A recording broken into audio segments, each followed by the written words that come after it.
All right, we good. Hey, good afternoon, America. This is your man, Jay Sims, the Lion, here for another episode of the Book of Man. Feeling good, feeling great, despite dealing with this COVID. Uh, it's not fun. I don't wish it on anybody, but I think I'm past the worst of it. Feeling better, feeling good. If I cough a little bit, you ain't gonna catch it. We on live, we on video. You're not gonna catch it. You're gonna be all right. I'm here with my man. You know who he is, Doc. He always got those Jews to drop on us, man. How you feeling, big brother? Yo, hey everybody, man. How y'all? I'm all right, man. I'm good to go over here. I ain't sick or nothing. So we just post up in the house. For But y'all that don't know, Doc is an educator, so he is on his official break. He is oh breaking yeah. hard, so y'all better relieve. Y'all better understand he is relaxing. Don't bother him too much. Nah. We got to get back ain't, in action in a minute, and we need him. So y'all, he on his break. So you, hey, bear with him. it ain't no relaxing because we got our new Facebook page out there. We've been trying to get some content up there.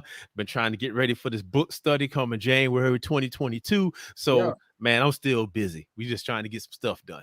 Right, and we going live here and there. We know we don't have a scheduled lives and all of that. It's because we getting used to this. We getting practice. Call it practice, and we appreciate y'all bearing with us and being here for it. I'm gonna take this time to send a big shout out to my daughter. Just graduated from university. Say like they say across the water. She's graduated from university. I'm very proud of her. I wish her the best in her endeavors. She's applying for graduate school. If you know somebody, you can pull some strings, help her out. You know, let's get her in. She going to graduate school. She's gonna keep rolling. Baby girl, I love you. Keep doing what you do. And then also my son staying with me full time. You know, I feel like black boys need their daddy. So I'm glad he's staying with me full time. I'm very happy about that. Excited about it. I'm gonna make the best of it. I got some big things lined up for him. I just want to make this experience as good as it can be for him and take advantage of all the things a place like the city of Atlanta offers for a young black man. Other than that, Doc, man, how you feeling, brother? Oh man, I'm wonderful, man, and congratulations, young lady, on finishing that milestone. And you made a smart decision by just continuing with school, because once you start working and stuff start going, man, that's when it start getting get hard. So I'm glad that you decided to go ahead and do that now. And also, man, Jay, I'm so glad that your son come live with you. I'm quite sure he's gonna learn a lot of things. And that's the most positive thing ever, man. So I love it, man. I'm glad. I think I appreciate that. Also, everybody, if we on YouTube, we on Facebook. We got the group on Facebook, Book of Man. Please join and get in the conversation. You here live now, you live during the show. Please comment, join in, get into the conversation. We want to hear from you. We're trying to keep the topics open, and some people want to speak about and talk about. Stay on topic, please. But whatever you got to say, we love to hear it. Let us know how we doing. YouTube, subscribe. We got all our old videos, new videos gonna be posted on there. We'll be live on YouTube. Using I don't know if you know about the different platforms. We on StreamYard. It's easy to get in there and make yourself known, and we're gonna hear about you and see about you. Thank you for joining us. All right, man. Also, like I mentioned earlier, book study, 42 Laws of Power, coming up in January. This book is very powerful.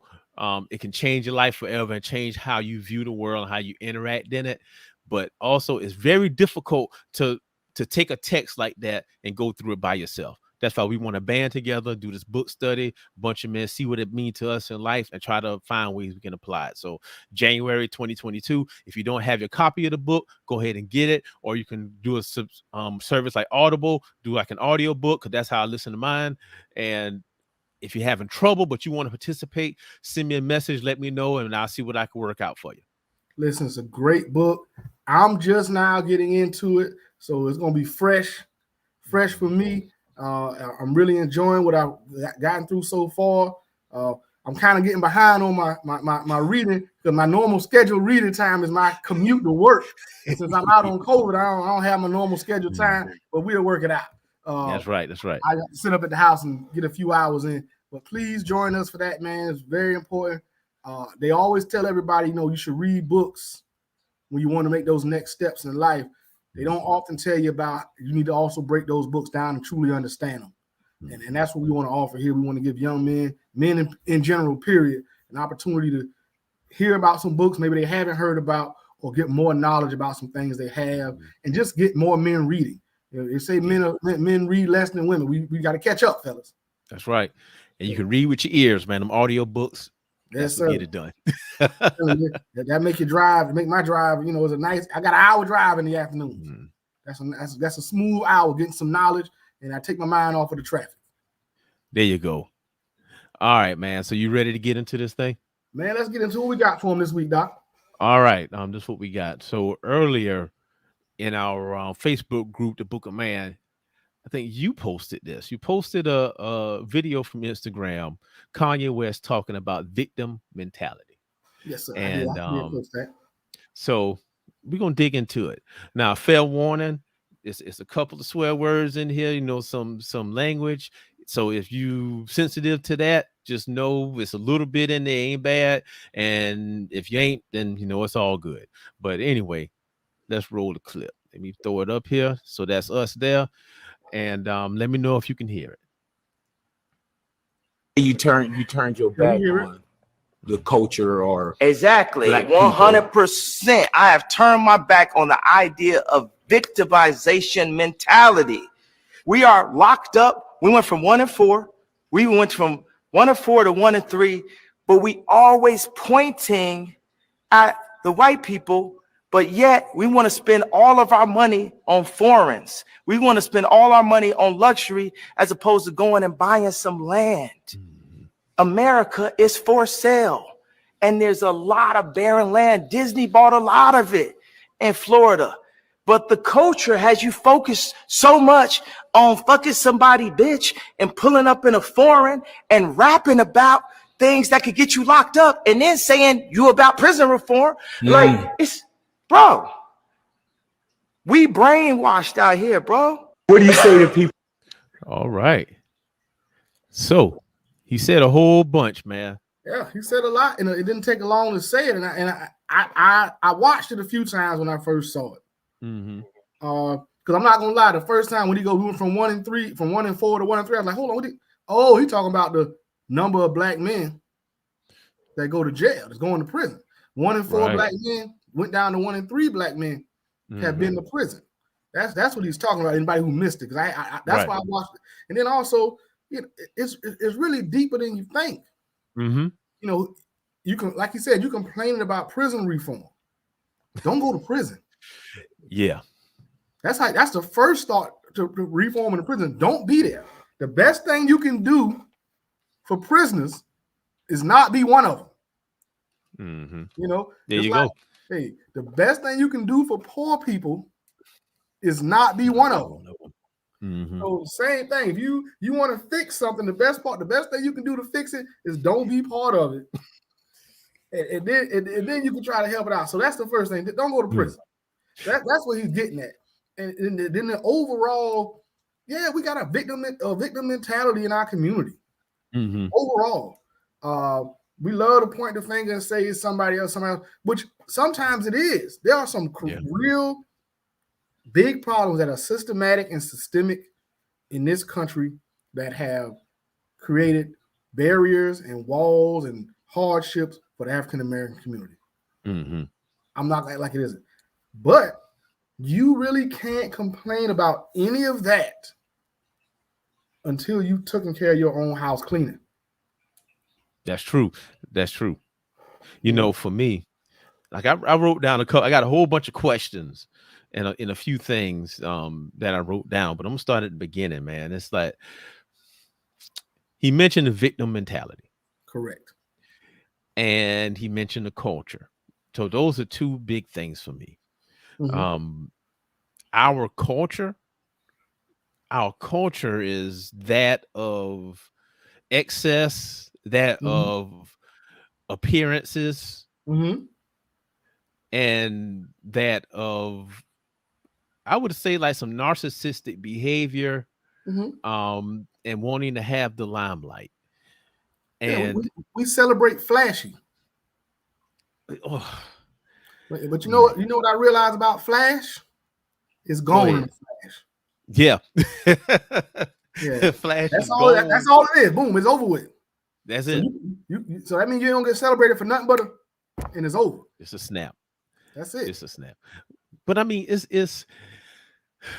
I mean, you know, I'm always an advocate for the kids, man. I'm always on stuff with our boys. Right.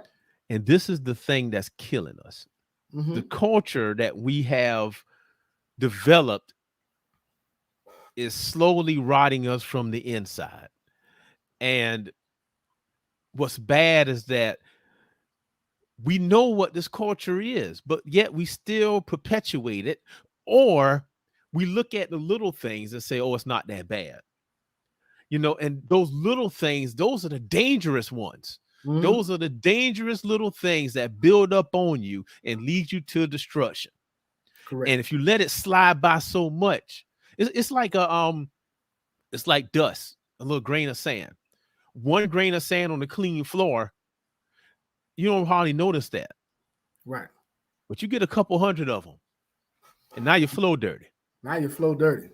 That's what's happening with this culture stuff. I mean, we can go through and name a whole bunch of things. We can go through and name it. And let's take your analogy a little bit further. Mm. So that's right. One grain of dust you might not notice, but you with 200 or 300 you notice. But the floor might still be 80% clean. Hey, but because it's 20%, the flow dirty. It's still dirty. It's still dirty. So even if let's say it's only 20% of the people doing wrong, it's still dirty. It's still dirty. Still look bad. But we make excuses for all the people that's doing wrong because we blame it on some of everything.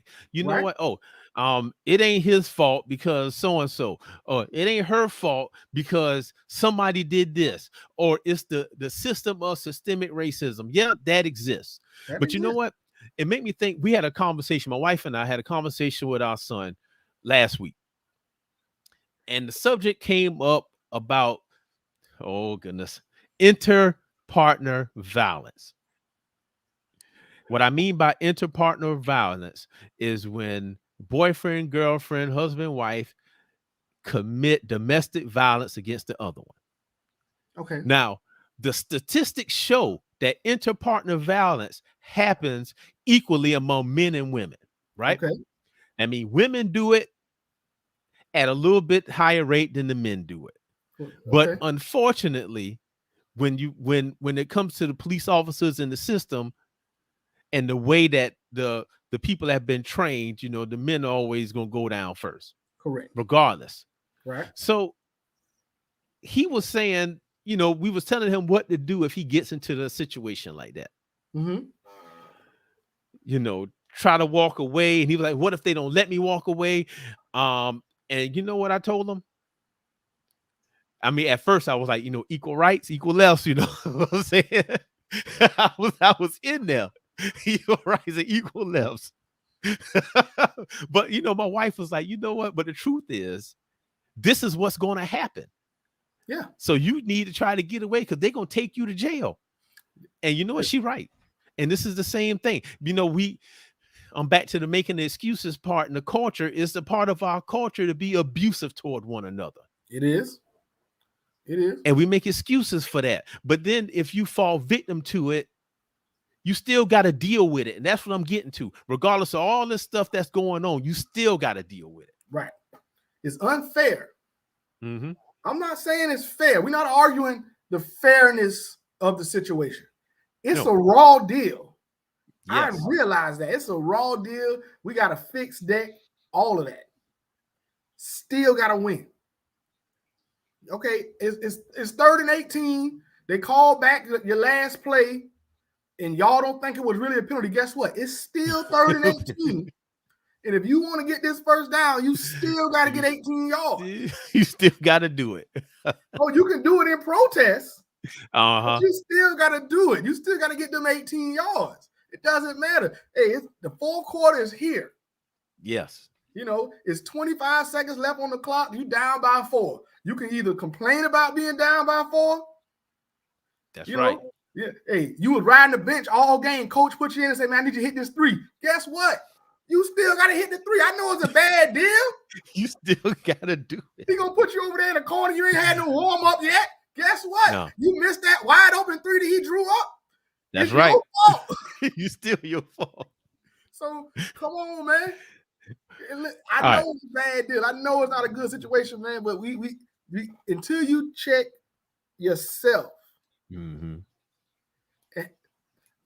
A movie I love. Batman, Dark Knight Rises. Mm-hmm. He when he finally gets back after Bane beat him down and he go to the prison and he comes back, he's talking to Catwoman, and Catwoman looks at him in the face and says, "Why don't you just leave? You don't owe these people anything else." Mm-hmm. And his reply is, she says, "You've given them everything." And his reply is, "Not everything, not yet." Now, when he says that, he's saying that, man, I'm still alive, so I haven't given everything. I'm still breathing. That's so I right. can still fight. I'm saying it like this right here. If you haven't done every single thing you can to improve your situation, make your life better, don't tell me about what they're doing to you. That's true. You know, don't tell me you overweight and you want to lose weight and you still eating McDonald's. You ain't doing nothing about it. That's true. You still eating McDonald's. There's so much fat in the burger. Stop eating the burger. There you go. Leave it alone. And listen, this is me too. I do the same thing. But I don't complain about it. I gotta lose some weight. You don't hear me complaining about it. Because I know I do some of the wrong stuff. But you just keep on moving, man. Keep on moving. So either do what you're supposed to do everything you're supposed to do, and go to the doctor and have the doctor medically diagnose you that, man, you can't lose weight.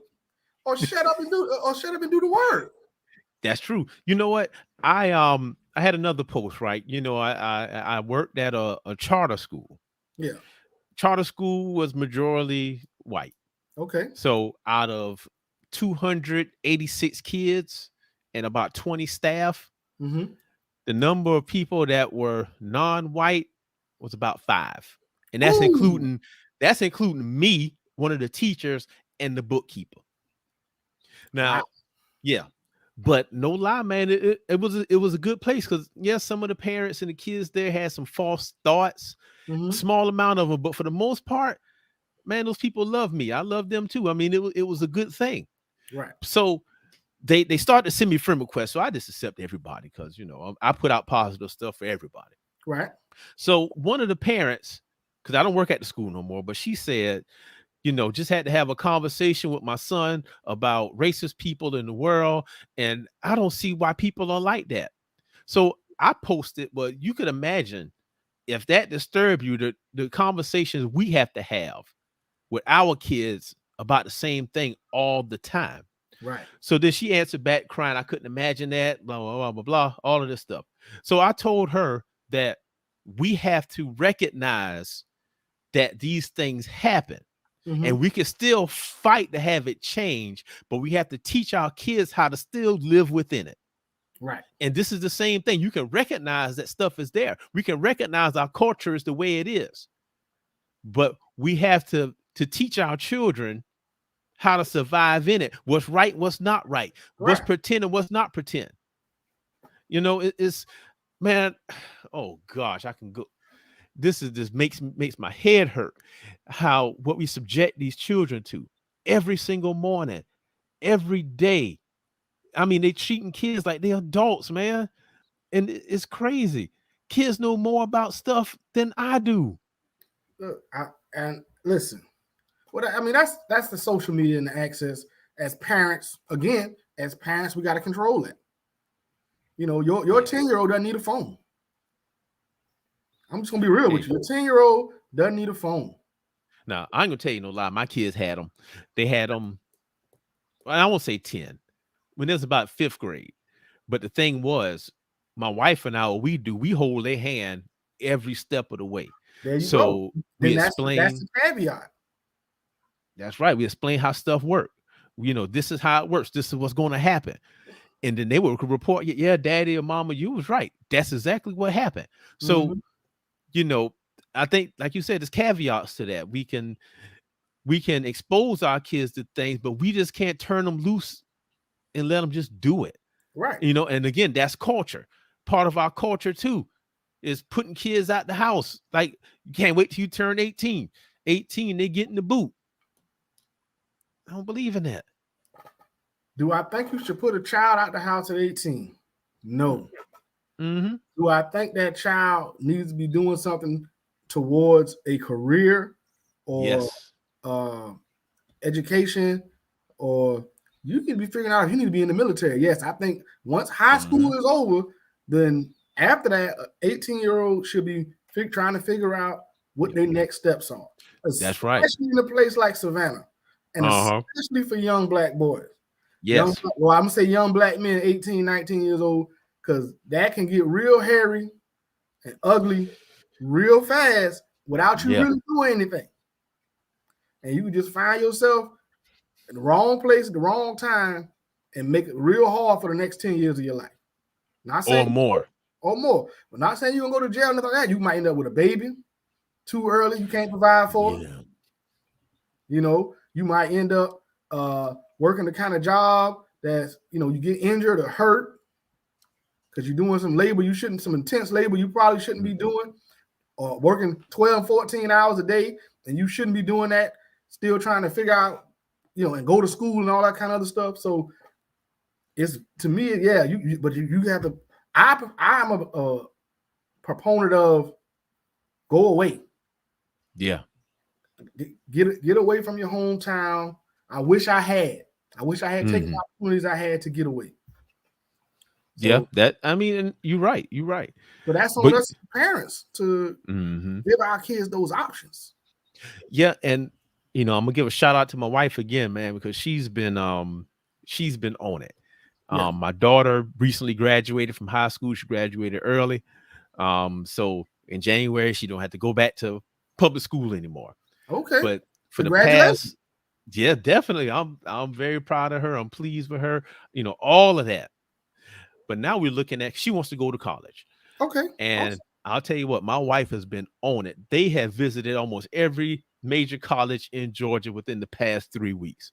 I mean, she'll say, honey, you know what? Babe, we got to go to so-and-so, go to Atlanta for a couple of days and look at the colleges. You know, we don't need some money to do that. All right, yeah, go ahead. She'll pack up in the car and they go on 3 days doing the colleges up. They come back home later in the week. They go back again. I mean, it had been all over. Good. So the exposure, you know, having somebody that's willing to do that. And like I told her, you know, whether she decides to go to one of those or not, she know now that it's there. You made sure that she knows other options are there. And I guess this feeds right into the other part of the video, man. One of the notes I wrote down was about victim mentality. Okay. So we have to know what victim mentality is, because again, I feel like words are important.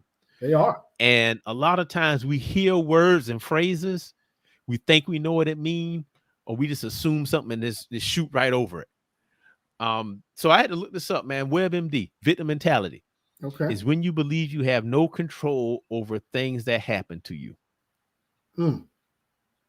That's what he was talking about.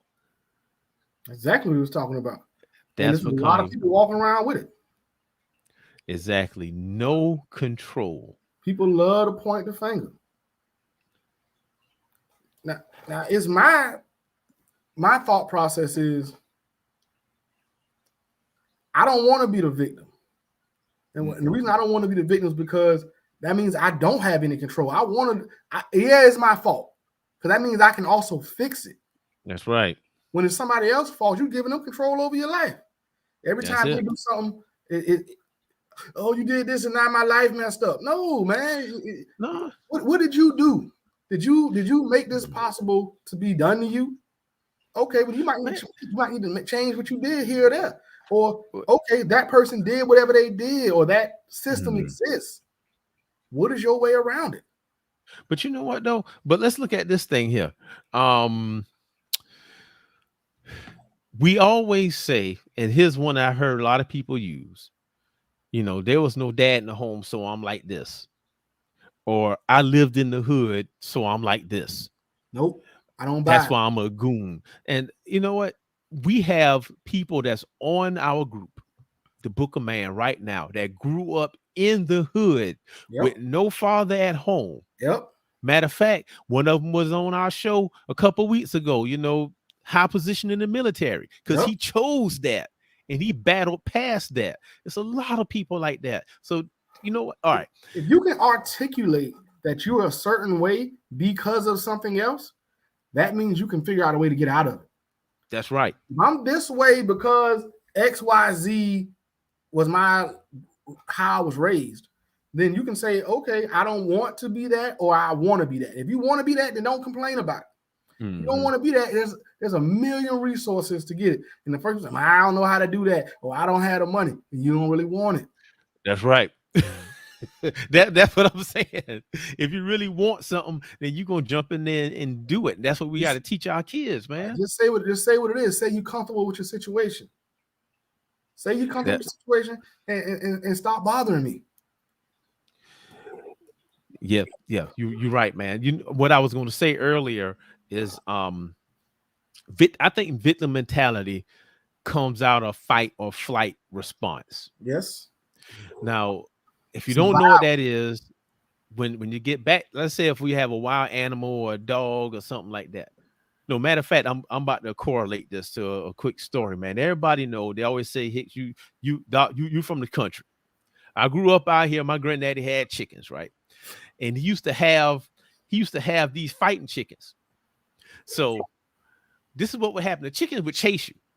So you go out the house, it was on sight, man. That chicken would run and chase you. You had to run. So either you could stop and fight the chicken, or you could run. Yeah. Now, when you stop and fight the chicken, you'll find out that the chicken stop and turn and run the other way. But as long as you keep running, it's going to keep chasing you. Mm-hmm. And that's what's going on with victim mentality. Every time you point the finger at somebody else, every time you allow your kids to do it, every time you do it, it's going to keep chasing you. It's there. The fighting chicken is actually there. It is actively chasing you. But are you going to continue to run? That means flight. Or are you going to stop in your tracks, turn around, and put up a fight to get past it? And listen, I can attest to that. Every single time I've turned around and said enough, my life has gotten better. It's not one time I can point to where I decided to stand wherever I was at, or whatever principle I was on, or whatever I thought was the next best right thing, but my life didn't get better. Now, was I always right? No. But did I eventually improve my life? And I can always track it back to, when I made that decision and I decided this is what I had to do, and I was going to quit running from this or that, or when I made a choice or I made a stand and say, this is who I am, or this is what I'm going to do, my life got better. Yeah. You know, even like coming to Atlanta, it was stay in Savannah where I was comfortable, or move to Atlanta and make a big move. Yeah. Got to Atlanta for a while. I thought the pandemic hit. No, I thought, man, I made a mistake. Man, I remember we talked about it. That's when we had first started connecting up, man. Right. I thought I made a mistake. Well, I thought I made a bad decision. Now I look back, it was a good decision. Best thing for you. That's right. So, you stood and fought. Right. You got to stand in it sometimes. That's just what life is. That's just what life is. Everything not going to be sweet. You're right, man. And, you know, again, I know I keep talking about kids, man, because I see them all the time. And that's what just makes me so sad, because I see it in our young boys and girls. And we keep perpetuating it. We never stop it. We never stop it. The victim mentality is real. You know, the culture that Kanye was talking about, he don't have a part of, is real. And people will down you and look at you negatively if you say that out loud. But, you know, I'm going to say I ain't down with it either. Me either. A lot of it I'm not down with. Listen, the biggest, not the biggest, I'm rephrase. One of the biggest issues in our community is a lack of people willing to stand up and say something. And I'm going to put it on us. Us as Black men, are the main ones. Yeah. We in a state of flight from our own households and responsibilities as men. Yeah. You know, we get so caught up in, you know, it happened on social media. It used to happen to me on social media all the time. Man, I ain't about to say something because I know the women gonna trip. As right as I thought I was in a minute, I ain't gonna say nothing because the women gonna trip, or this is not a politically correct statement, so I'm not gonna make it. And I just keep scrolling. Or I go to the next thing. Now I'm like, man, whatever. Yep. I know my opinion is just as valid as anybody else's. That's true. Or I know I'm right. Sometimes I honestly say I'm right. Mm-hmm. There's no evidence contrary to what I'm saying right now. I am right, and I'm gonna say this. I'm gonna make this statement right here, right now, and I'm gonna agree or disagree with it based on what I know is true and what I believe. And that's just where I am with it. And I think more and more people, and I'm rephrase, more and more men have to start doing that privately in our own homes and in the public sector. I agree. Because we've talked about this before. One of the biggest issues, a lot of men feel like they're alone, they're isolated. Oh, yeah. The world has done a great job of making men feel isolated. Making men feel like our opinions don't count. You can go Google anywhere and look up the type of people that nobody likes on social media, and the top 10 of them are going to be this type of guy. Yeah. The type of things women don't like, and you will run down a list, and every single dude gonna have a mark on that list because no matter what kind of person you are, somebody ain't gonna like it. With the things that describe toxic masculinity, every single man gonna have something on that list. You know, I got a lot to say about that term. Yeah. Anything you say, what makes this type of man, this type of loser guy, that type of loser guy, you're gonna fit one of the boxes. So get over that. That's right. Get over that. If you believe it, if you've taken the time and done some research on it, if you know your opinion is valid. Your opinion is valid just like anybody else's, man. That's all I'm saying. Well, but then some folks, you know what, they have that need to be right. So even if you are 100% right, they gonna still hold their guns and not agree with you. Okay, well, that's fine. I'd rather agree to disagree than have you run me off something. Oh yeah, but you know what? And thinking back, 42 Laws of Power, man. One of them, and I don't know if you got this far yet, was about basically curating your image, and putting out there and sticking to who you are, and that is the same thing. Yep. You have to curate who you are, who you're going to be. And unfortunately, it works in the other way. And I'm going to jump all the way back to the culture thing because that's what has us in this position now, because the people that use that power to curate an image, they've done it. But they've done it to suit them. Correct. And not the collective. Correct. And that's where the issue comes into play. You know, but before we continue on that, man, I got another thing I wrote down. Okay. And this is the deep part that I think many people didn't catch. In the video, he said that Disney did it. They bought a bunch of barren land. Right? So if you don't know, this is what happened. Walt Disney World in Orlando. Disney bought land in the middle of the swamp. Right. I mean, it's hundreds of acres. He bought all that. Yeah, we've been down there. We you know. In the middle of the swamp. Disney is now its own city. Like they had the solar grid. They provide all their power by solar, and they provide power to the greater Orlando area. They have their own fire department and police force. They're like a separate city unto themselves. Correct. Now, here's the deep part. When he was talking about barren land, think about what you're doing. What is your barren land? What thing are you going to invest in for yourself and turn it into something else? Like Disney, they bought swamp land that nobody wants. Right. and made it the #1 tourist attraction in the world. Yep. So what are you going to make your tourist attraction? How are you going to ignore the culture? And what are you going to do? What barren land? And I'm not talking about physical land. Right. But what barren land are you going to purchase for yourself? Well, I think for all of us that are parents, mom or dad, man or woman, all of us that are parents, the first land you have to cultivate is your children. Right. No, you know what? Took that too far. The first land you got to cultivate yourself. yourself. That's right. That's right. You got to cultivate yourself. And I've said this before. I think that goes back to finding your own value.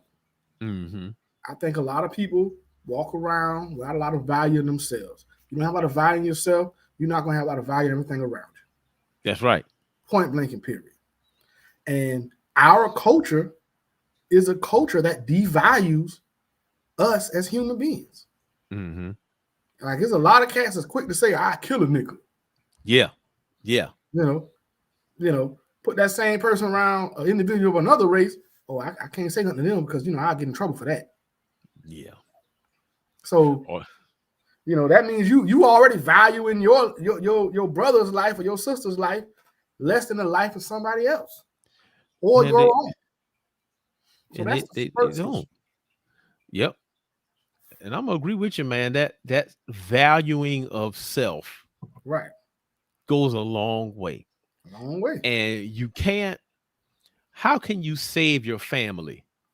How can you raise your boys and your girls to have value in themselves if you don't have value in yourself?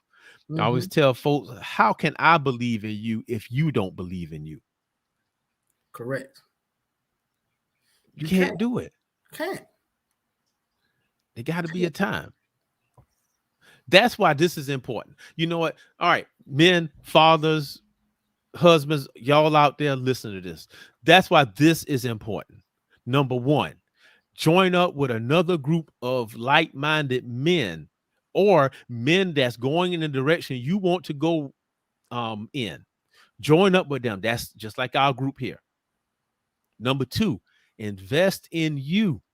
When I say invest in you, read some books, listen to some audio books, talk to some people, you got to do something extra, because what happens is we work so much and all we do, we get off work, we go home, you sit in front of the TV, you watch football, you play video games, and you go to sleep.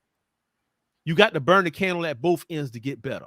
You can't just keep doing that. You get stuck in a rut. Yep. And then number three, you're not by yourself. Talk to your partners, talk to your homeboys. I mean, actually tell them what is going on. Get with some people you trust. You know, if you need somebody, message me. I got you, man. We can talk. I'll listen. Because sometimes you just got to listen. And I think that what you're talking about, having someone to talk to, is probably the biggest issue with the breakdown of the nuclear family. Because I grew up without a father in my home full time. Now I have a father figure that I can go to, and I go to when I have issues. But I think a lot of men that are currently adult males right now that also grew up without father figures in the home may have never gotten that outside father figure to go to. So a lot of men don't have anybody to bounce it off of.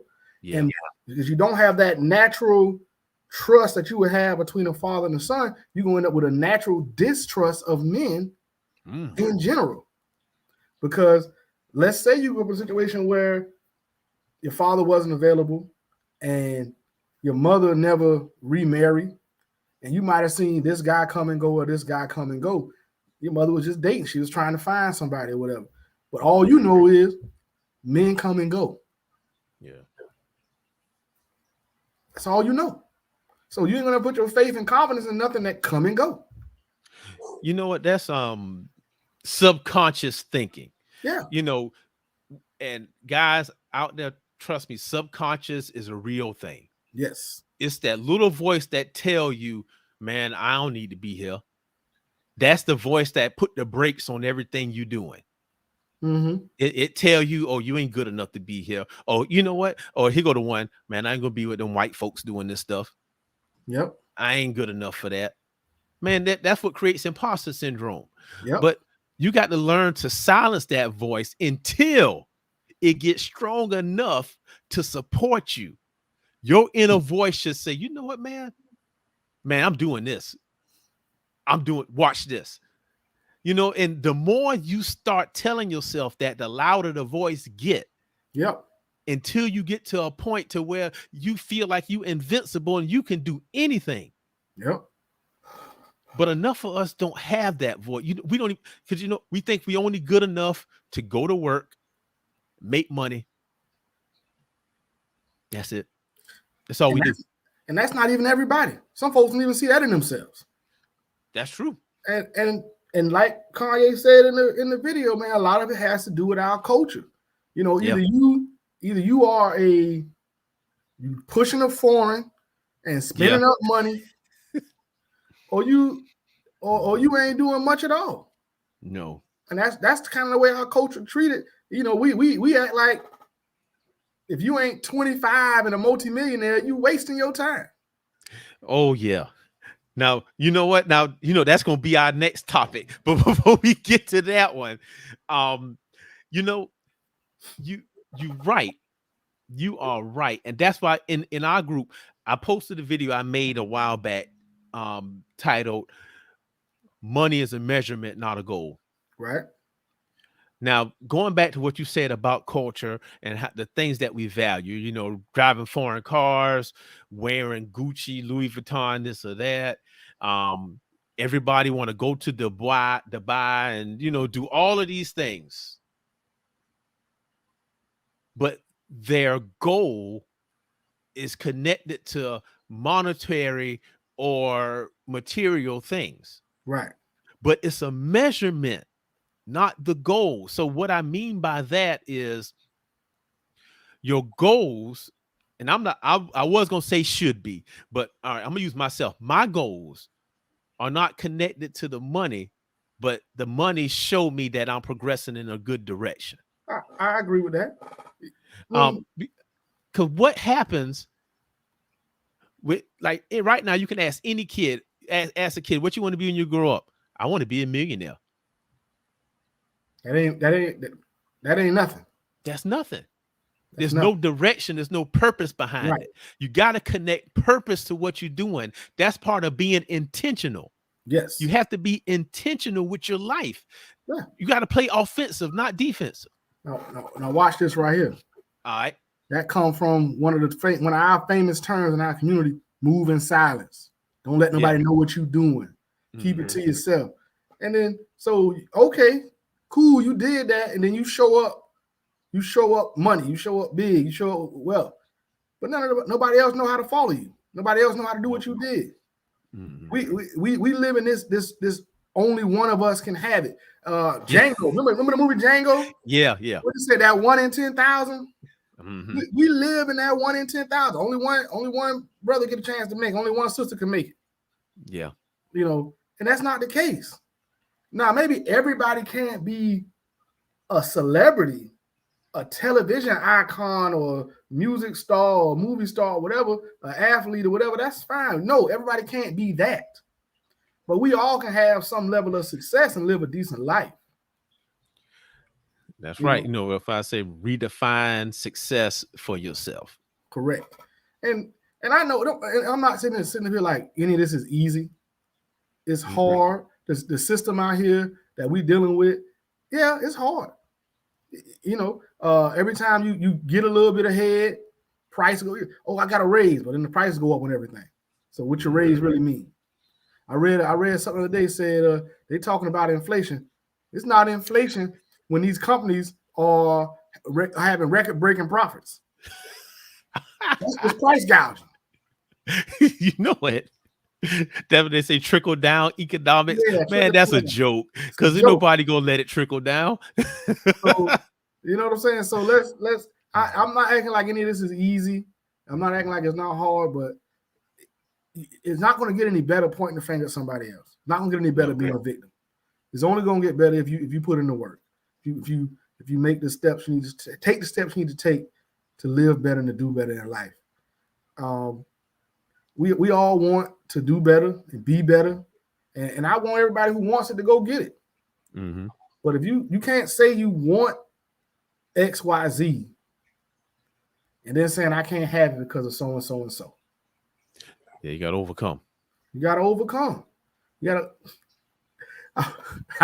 Back in back in the days when I was a warehouse employee, associate, they called me an associate. And I was a warehouse associate. I went to the manager and said, "Hey, man, we can't do this." He said, "Why not?" I said, "Because XYZ." I said, "Yeah, that's not we are gonna be able to do." He said, "That's not a problem. Yeah, that's adversity. We got to learn to overcome adversity." So, man, basically, like I don't want to hear that nonsense, man. Go back in there and make it happen. Look, and that's nice, man. Nobody want to hear you. Nobody want to hear the nonsense. Go make it happen. Hey, we had the same thing. Look, I'm gonna tell you real quick. And I don't even know if he in the group or not watching this, man. I had a partner, man, big hurt. Yeah. So we was running the tire warehouse. I was the assistant general manager. Hurt and Calvin was the supervisors on the floor. Yeah. Now we could throw out. We was averaging. We could throw about 10 loads a day. Now these are tires. Yeah. But these guys had to load by hand. Yeah.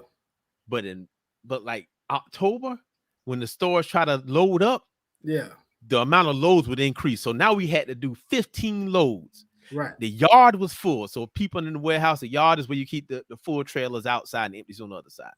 Full trail had 120 some trailers out there, had no more room. We had to do 15 a day.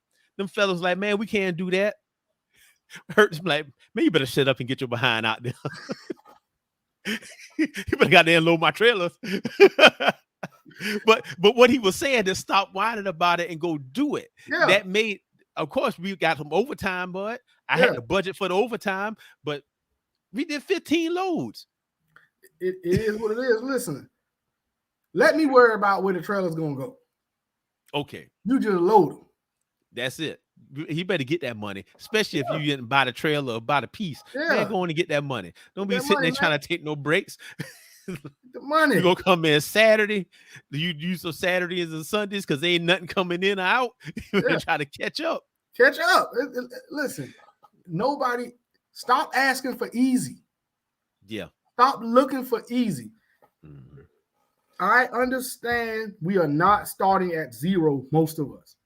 Yeah. Some of us are fortunate enough to start at zero. Most of us are starting -5, -10. And everybody else got a head start. Fine. Mm-hmm. Stop looking for easy. Yeah.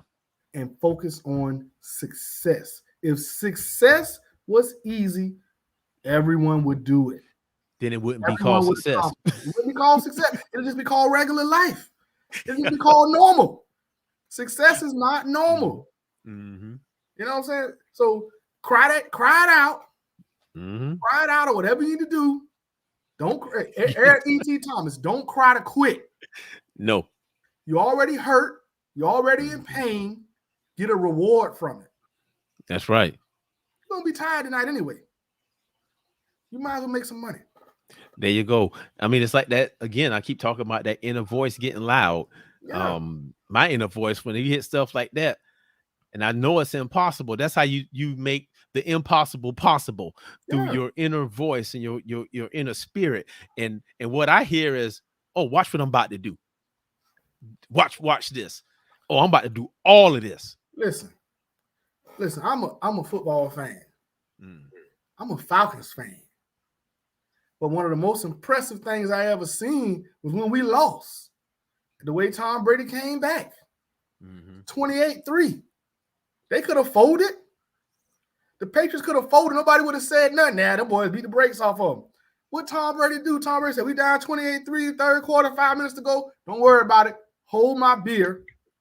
Watch this. Black people, that's us. Take your cue from the greatest white man. You know, take your cue from Tom Brady. Hey, I'm down 28-3. Let's go. Let's go. You know what I'm saying? Let's go. You can lay down and lose by 50, or you can go on to the fourth quarter with something to work with, something to play for. What you gonna do? Ain't stopping until the final horn blow. Yeah, 0-0 in the fourth quarter. Not to the end. Not to the end. So listen, our culture is a flashy culture. Yeah. And it's nothing wrong with liking to look good and feel good. I've said it before. The whole dress to impress thing also comes from a systemic racist policy of if you outside from the vagrancy laws, if you outside as a black man and you look like you didn't have a job, they could take you to jail and say you was being a vagrant. That's where it comes from. So that's why we always look good and want to look fresh and look clean whenever we go somewhere. We don't we've taken it way too far. But that's where it comes from. That's what the look fresh and look clean comes from.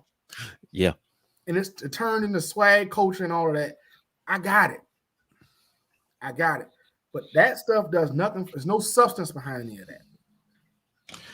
You know, it's up to us because I'm always looking at solutions. And it's up to us to change this thing. Yeah.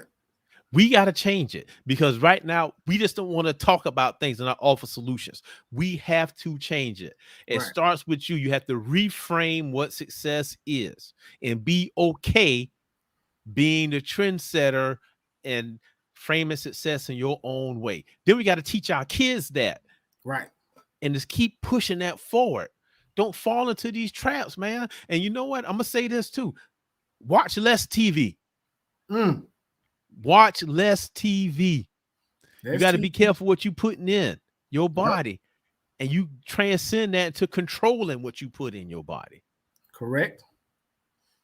That's one of the reasons we're doing the book study. You want to get your mind on something besides social media and television. Although I want you to come back to social media and watch the book study. I'm just saying. In the meantime, between time, do something besides. I want them to be in the book study. Yes. Be there. Meet me. Beat me there. Don't meet me there. Yeah. I want y'all to be sending me messages talking about when you turning it on. Yeah. Because I got a lot to say about this chapter. Because, you know, before we move to the next topic, man, I'm going to tell you, we got 42 laws of power coming. We got superior man. I got the habits of successful people.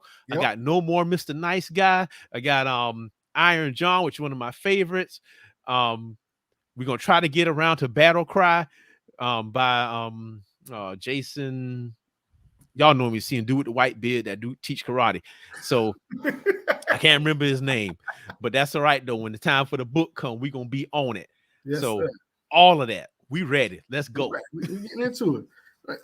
Since we're on this topic anyway, go ahead and put the other meme up for us, Mon. Doc, come on. All right. Hold on. I got it pulled up over here. All right, let me share that one. And I got a little video to go with it. Okay. But let's see. All right, let's share that. All right, let's see.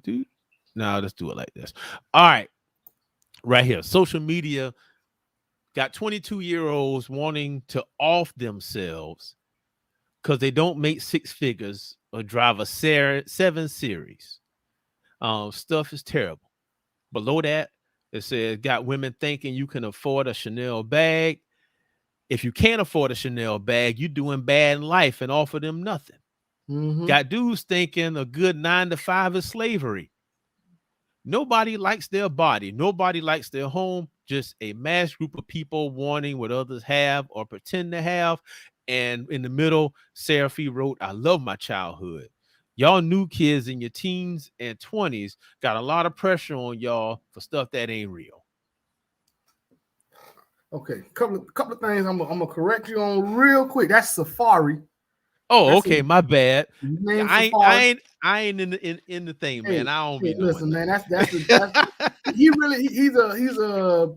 a reality guy. He was dated Nicki Minaj for a while, but he got his own businesses and things like that he does too. So okay. I'm not going down the man. He make more money than I. Hey, sir, my bad, sir. Right. I don't follow social media like that. My bad. I didn't mean to mispronounce your name. You're doing great things. We love you. But he's not wrong. He's not wrong about any of the stuff in that meme, man. That's it's pretty bad out here. Yeah, it's people who are it's young people who are accomplishing things on schedule or ahead of schedule who still feel like they ain't where they're supposed to be. That's right. You know, my daughter just graduated from college at age 20 in 2 years. He's like, I don't know if I'm where I'm supposed to be in my career.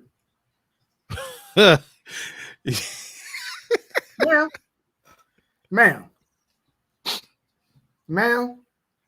you already ahead of 50% of people in the world. Yeah. Where you supposed to be at? You know, you ahead of me because you got a degree. I don't have a degree. Yeah. You already ahead of me, ma'am. I don't know where you think you're supposed to be. I don't know. You thought you're supposed to roll out of college with $100,000 job day one, right? It's like they're supposed to be at your graduation with a job offer for you. I don't know. Yeah. But you're doing well. You're doing well, ma'am. You're ahead of the curve. You're working. You're paying your own bills at age 20. You're doing pretty well. That's right. But that's it was just weird that you did that, and then this is the conversation I had with her, and I'm like, wow. And this is a young lady who's done everything right. Yeah. You know, I mean, I think it's common to think that you're not doing what you're supposed to when you strive to always do well. Because that's something I had to get over. You know, I always felt that I should be further along in life. I should be doing this or doing that. And then I got to the realization I'm doing what I'm supposed to be doing. You know, we always compare ourselves to everybody else. Yep. And that was the deadly thing about social media, because it makes what everybody else is doing front and center. You can see it, or at least what they putting out there for you to see. Yep. That's the big part. That's another thing about social media. Social media is no different than controlled opposition. It's organized. Okay. It's well placed. It's schemed out. Nobody's posts their life exactly how it is. And it's so funny because everyone knows this. You ever gone somewhere with a group of people? How many pictures y'all taking before they post one? Yeah. You know, it's you done took the picture from 17 pictures from 22 different poses. That's it. And they post one picture. You ever had a girl ask you to hold hey, can you take my picture real fast? There's nothing real fast about that process. Oh, no, they don't like. Let me see it first. Yeah, let me see it. Do one from do a low angle, do a high angle. Can you get me from the right? I won't. Listen, girl, I didn't know, ma'am. No, don't give me your phone. You're not gonna like this picture. Hey, put your arm around. Let me put my arm around you. Come on. Yeah. That's what it's gonna be. I'm gonna line it up first. There we go. So you're not seeing the real. You are seeing the best day, the best day, or the best week, or the best month, or the best year of that person's life. The best moment, because the picture ain't nothing but a couple seconds. Right. That's all you see. You don't even know what else that person been through on that day. And if you see somebody all of a sudden successful, and all you've ever seen is their success, it's because they had their head down for years before it. Say it, bro. Say it. Everybody here for the party. Nobody here for the setup. I work in events. When it's time to set up for these parties, ain't nobody there but us. You know? But when the party going on, there's hundreds of people. Yeah. Hundreds of people there. We send little 5 and 6 man crews out there to set the party up. Do all the work. But when it's party time, it's 200 and 300 people at the party. That's right. So nobody there for the setup. It's lonely when you're setting up. Yeah, you don't know. We don't know. I mean, take, Jordan. Ain't nobody was out there when Jordan was shooting them free throws late at night, or when Kobe was doing this thing, or the stuff they had to tell themselves to keep going. The Kobe workout stories are legendary. I don't even like Kobe. I don't. I was never a Kobe fan. People are like, oh, you can't say that Kobe did. I was never a Kobe fan. I'm not a Kobe fan now. But the respect level I have for the effort and the work that man put in, it has turned me into a bit of a fan. That's right. Oh, you're a fan of him as the man. Now him as the player is a different thing. Right. I was like, whoa, I didn't know he would put that kind of work in. And you know what really started making me pay attention to Kobe? The show he had on ESPN Plus called Detail. Kobe Bryant. And the way he was breaking down every step and every moment and every move of a player. And like, you know how much time and energy you got to put in? What? The eye for detail. That's why I was called detail. You know how much work you got to put on your own game to start being a position of somebody else's at that level? How much you have to care about something else?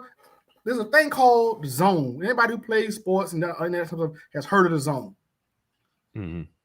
I believe Kobe's one of those people that managed to extend his entire life to the zone. Oh, well, let me now it's a book about that too. Okay. It's from Michele, something start with a G, but anyway, it's called the flow state. Scientists call it the flow state. Okay. And what the flow state is where you can make your body and mind enter the zone. Yes. And in the book, it tell you where it come from and how to do it. Oh, wow. And you could, and you see it happening. You know, when you enter the zone, when you're doing something, but time is not a factor, like the whole day go by, that's you in the flow state. They call it the flow state of mind.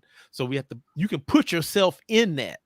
Okay. But you have to know yourself to know what does it. Like for me, when I hit my flow state, I'm doing a doctoral study. So I hit my flow state when I'm writing. But to make myself do it, I have to listen to music with a certain tempo and a certain beat. And then I have to breathe in a certain way, and bam, I'm there. I hit it. Playing ball, bowling, any of that stuff. For me, well, actually, mine go like when, I speak regularly. I speak at the church. I'm, person deliver the sermons. My flow state hit when I stand in front of people and I take 3 deep breaths. And at the end of that 3rd breath, bam, I'm in it. Right. So you could do that to yourself. But you know what? I talked about this topic last week, man, and I got some of the notes I pulled up. And this was it was a couple things about this that I said, and I wrote it down. It was 2 aspects, the nature of social media and mental health. That's a big one. This is, I'm gonna say the mental health one because I got a little short video from her brother, man, that I really respect a lot. I like real short. But when I researched this thing, right, with social media and the 22-year-olds that Safari, right? Yeah. Okay, dude, bro. I'm sorry, man. I'm sorry. All right. I'm sorry. I don't want to mess your name up because I'm assuming that's him in the picture. Yeah, that's him in the picture. Oh, my bad, bro. My bad, man. We love you. I love you. I do. But what Safari was talking about, man. All right. What I found is that this comes from Forbes, right? Most adults, 18 to 24, they consume the most social media. And this is why I trust the Forbes on this stuff, because they provide news for businesses and advertisers. Right. It's not going to be laced with stuff that's going to gaslight folks and be false. It's truth, so they can do their businesses. Right. Right. So they market to these people directly. That's what social media does. Right. And the addictive state of it got us believing that we supposed to have this stuff. So I pulled up the census data, right? And I wish I had this thing now. Because it said if they don't make 6 figures or drive a 7 series, it's bad. The median household income in the United States, this is household between 2 people. Right. Household. Is 1 person, 2 people, whatever, just household. Okay. $67,521, $68,000 a year is the median household income. Right. If you single, it's $42,000. Right. How can you make 6 figures and drive a 7 series if you're making $42,000? And as a matter of fact, if you're 22, you're probably making $20-some thousand. Right. It's it's not possible.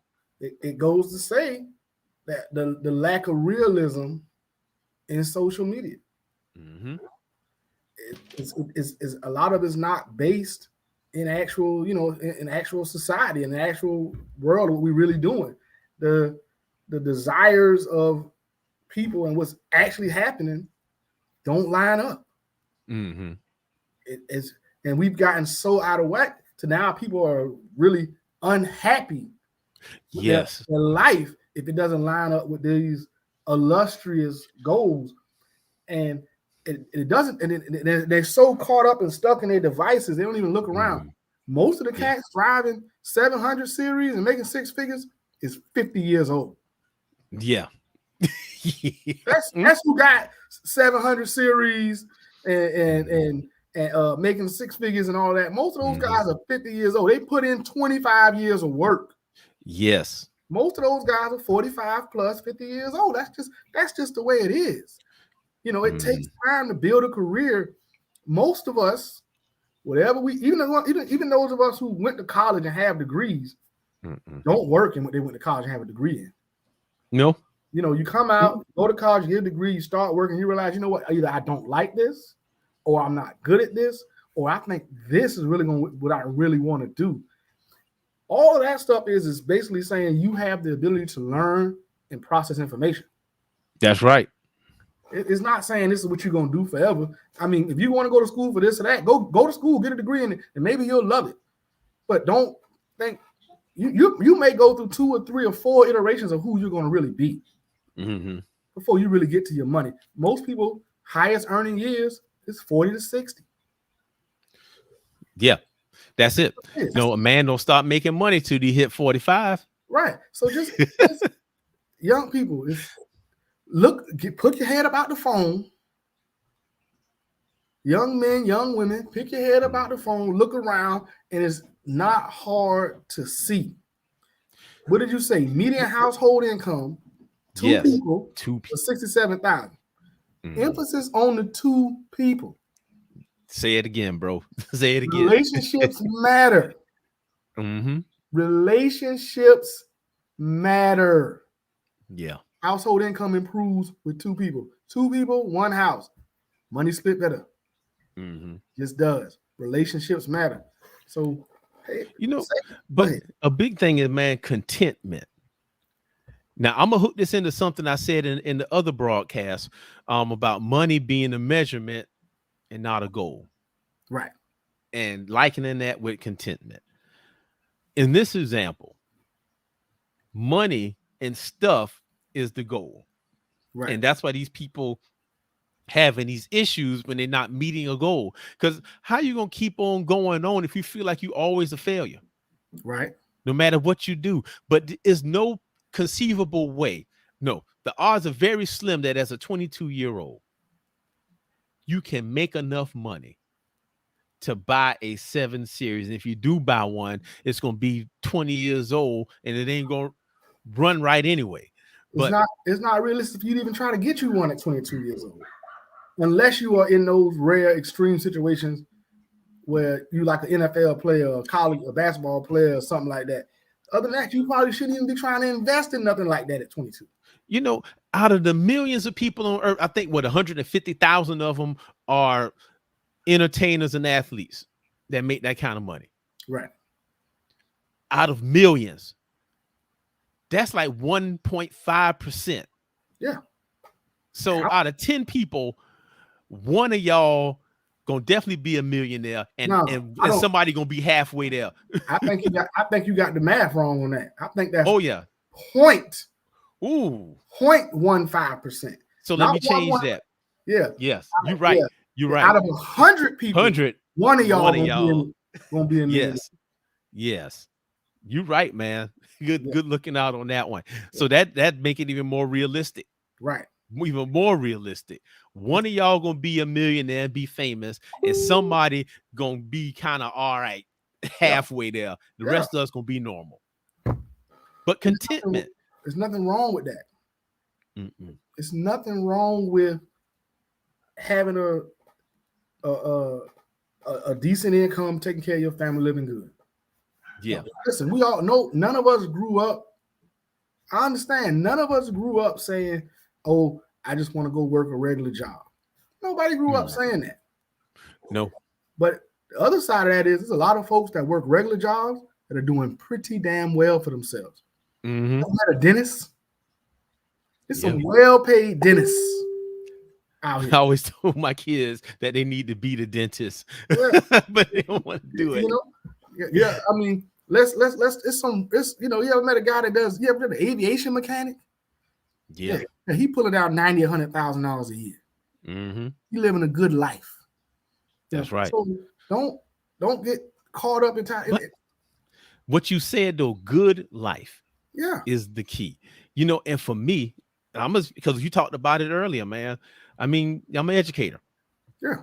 I don't make as much money as a lot of people out there. Right. But guess what though? I ain't got to go back to work till January. And I'd have been off a week already. And he'd have to get COVID to experience that. I had to get COVID to get my time off. You know what I'm saying? So it's other things there that's important. You know, time. I was able to see my kids grow up. I was there when they say, "Daddy, I need help with math." I was here. There's a guy named Jordan Peterson. Another book we should put on the list. Oh yeah, 12 Rules of Life. Right. I was watching a video on YouTube that he did. He said after $65,000 a year, the quality of life doesn't change for another $100,000. The quality of life doesn't change that much until you get till you make another $100,000. So all of that other stuff is gray space. That's gray area. You know, that's one vacation versus 2 vacations in a year. All of y'all going to the same spots. You just one person go twice, and one of y'all go once. That's it. That's the difference we talk about.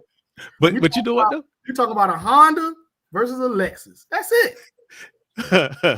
Or a Camry versus a Lexus. They the same car. The same car. One got leather and one don't.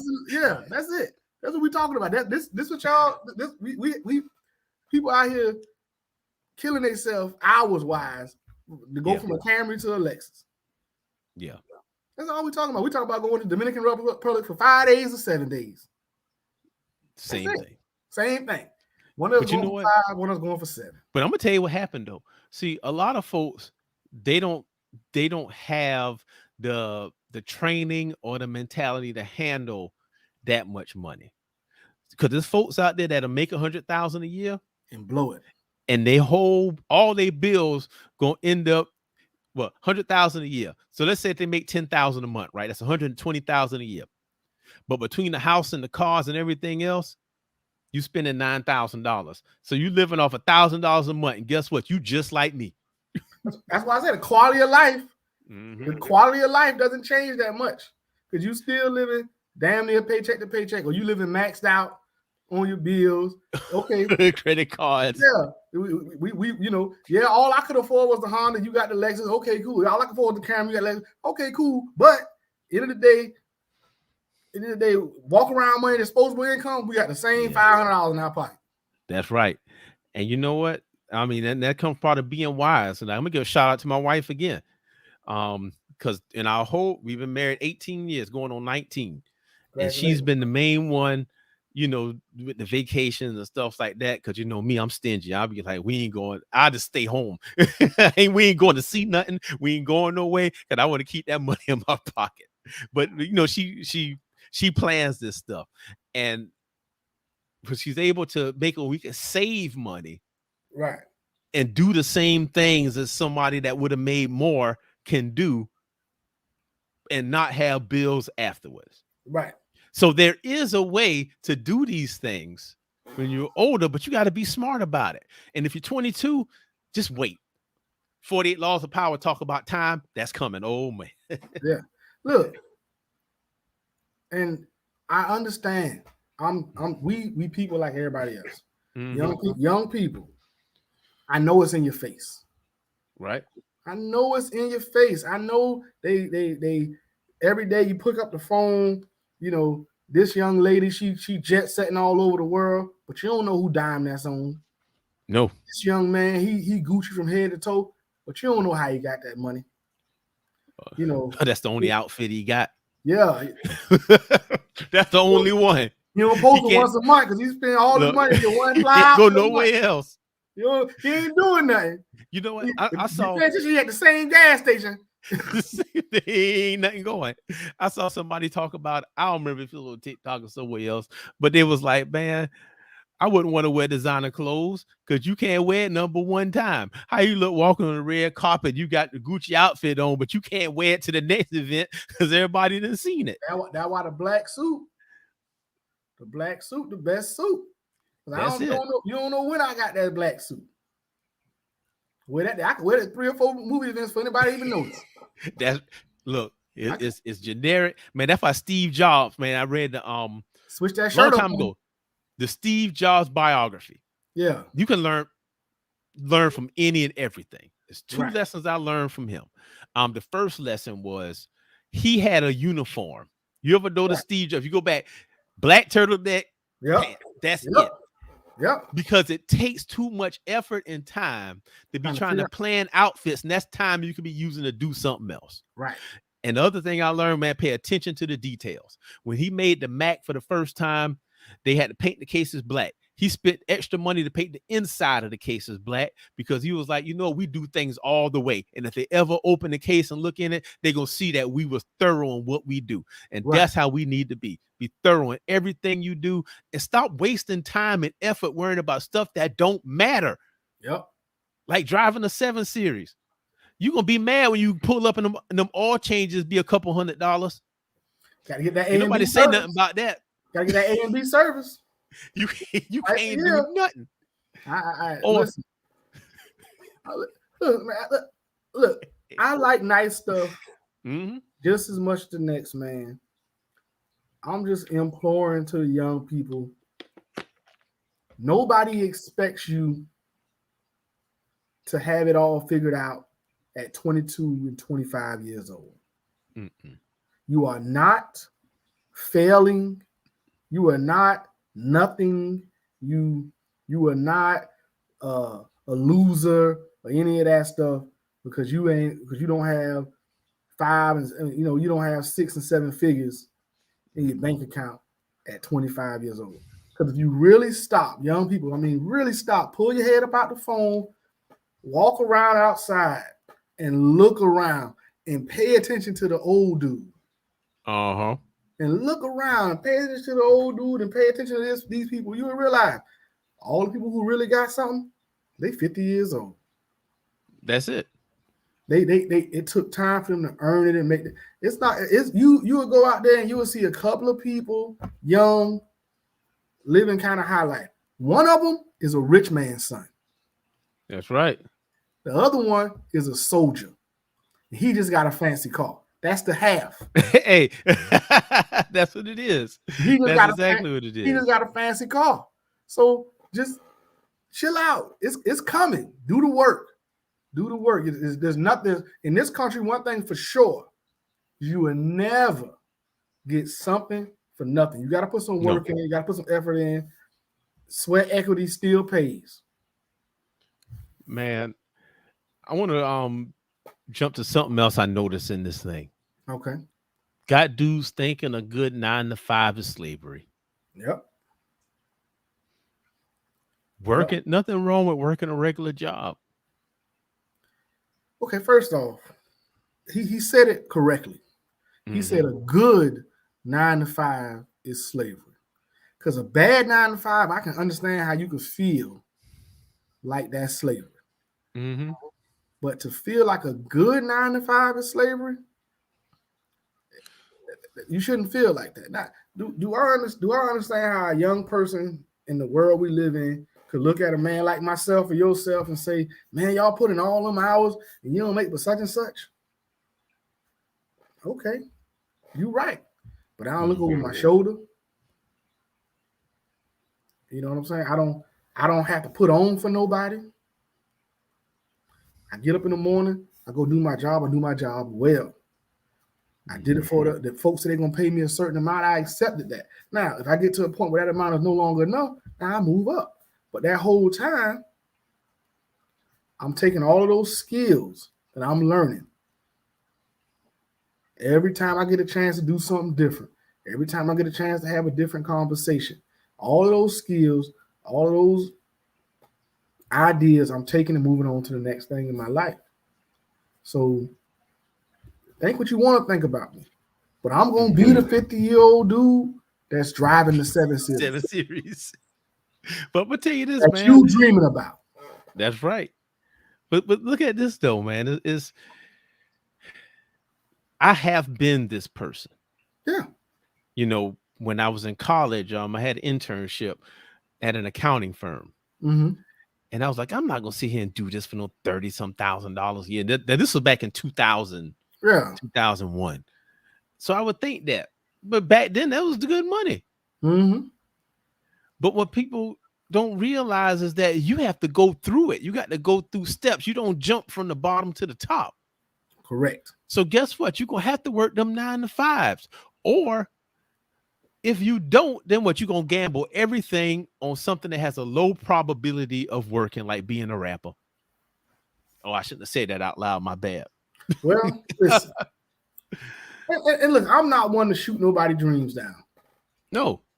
But if you want to be a rapper, you got to have some income to start that train to rolling. And paying for studio time. Yeah, it takes money to get that ball rolling too. Where you think you're gonna get it from? You think you're gonna record some low quality stuff in your house and play it on your Facebook page, and now somebody gonna just happen to pluck you out and you're gonna be a star? That's not how it works anymore. Exactly. You're gonna have to put you have to put thousands of your own money into you. Yep. Build your own brand, build yourself, and push yourself. And that's gonna take money. It's gonna take income. And you're gonna have to get it from somewhere. You know what? Think about this is and I know you read or listened to this audio book, man, the Will Smith book. Oh yeah. Now remember in the beginning when he talked about before they became famous, how they bought that equipment with that group. He had to go to his dad's shop, and all of them went there and bagged ice. Yeah. He worked a 9 to 5 to finance the other thing. Yep. To buy the equipment so they can continue to make music. Yep. So a 9 to 5 is not slavery. It's not, but it's to the point where nobody want to do it. It's a stepping stone. Now, do I understand as the current economy is, does it make sense for a 22-year-old to go and work at the fast food place? No, because they can do gig work and make themselves more money and have more of their time to themselves. So I understand that. But you got to be smart about that too. Got to be smart about it too. But you got to go get that money. You got to go get it from somewhere. Mm-hmm. And I never promote doing illegal activity. So you got to go work. You got to go do some work and still take work and effort. Any way you slice it, it take work. I'm not saying you got to go work at Wendy's. Look, I'm not telling you that. Now that could work out for you too. But I'm not saying you have to go work at Wendy's. I'm saying you got to go get it from someplace. You got to put some work and effort and energy in. So you know what I'm gonna tell them? I'm gonna tell them to go work at the fast food place, make them $15 an hour, and on your off days, then you drive. Do the gig because work. you still got to pay for the gas in the car and all of that. So, like I said, it takes work. If you want it bad enough, you giving, especially when you're young, giving 8 hours to a job and then 4 more hours to something else, and then giving 4 to 6 hours to yourself on whatever it is you're working on, ain't nothing. It ain't nothing. I remember when I was 18, 19, 20, 21 years old, sleep was optional. Mm-hmm. Now, was I doing the right thing with my time? No. I was bull jiving, but I was up. I was up, you know what I'm saying? I was doing a lot of the wrong stuff, but I was up. I remember I didn't sleep no more than 4 hours a day on purpose. So I had stuff to do. Was it the right thing? No. Was I wasting a lot of time chasing women? Yes. Mm-hmm. That's why I'm 40 years old with a college graduate. So, hey, but she a blessing though. Your lady, we love you too. But I'm gonna be honest. we out here being honest. So yeah, the time is there. It's what you do with it. Yeah, that's true. It's more than one way to get there. But I'm just encouraging folks to reframe what they think success is, and to also put in their mind how they gonna get there. Like I said, the example I said, go work the Wendy's, go work Chick-fil-A. They paying $15 an hour. You might get 8 hours, but you guarantee that 8, and you could probably get some health insurance out of it. Then you go work your gig economy outside of that. Because I'm gonna tell you what I did. What I did as a older man with a family to support. I got to support my family off my salary. I'm doing that. But all this equipment and stuff I got in here, gig economy. See? So I would go work at the school, then turn my app on. I ran and did this and that, made thousands of dollars and bought all this stuff so I could be here right now trying to help you out. Made it happen. Gotta make it. You gotta make it happen one way or the other.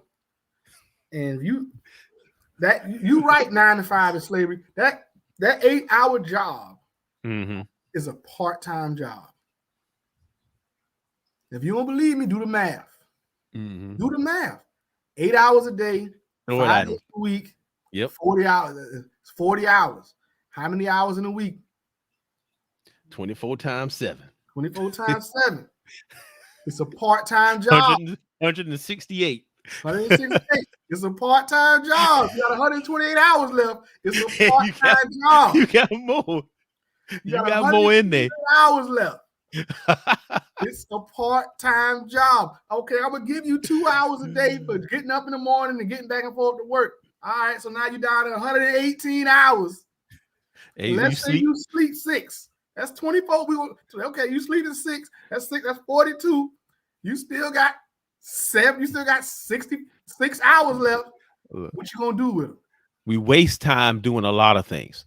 I tell folks, man, to use the in-between. Yeah. And you might ask what the in-between is. The in-between is the time in between you doing other stuff. So, for example, my in-between was when I go from home to work. Yep. Your in-between, when you go from home to work, what are you doing? Your in-between? You feeding your brain information with these audio books. Correct. That's what you're doing with the in-between. While you waiting, what I used to do while I'm waiting in line, I'll be writing, what my goals are, what the next plan is going to be. Doing stuff like being constructive, use every minute of your time and be intentional. I can't say that enough. Yep. We are not intentional enough. We just do whatever.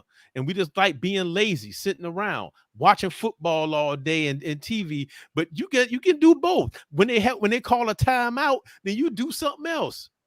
Exactly. You like do that. It's a part-time job, people. Yeah. What you doing with the hours? There's a lot of them left. When you start breaking it down by the math, it's just like a budget. A lot of us complain we don't have enough money, but when you do the budget, you realize how much money you're wasting, how much money you blowing out the window. The same thing with time. Time is money, and money is time. Shout out to Bruce Bailey. Oh, been putting that in my head since I was a little boy. Shout out to Bruce Bailey. Time is money, and money is time, and that's something I didn't understand fully until I became a salary employee. Yeah. Think about it different. When you become a salary employee, you're like, hey, hold on now. I got to stay with y'all. Nope. I ain't taking no work home either. Nope. If I'm going to do it all here, and that is it. That's it. Don't be calling me. I ain't answering no phone. See, but I want to talk about one more thing, man. Okay. At the bottom, before we move to the next point. Now, oh shoot, what I was gonna say.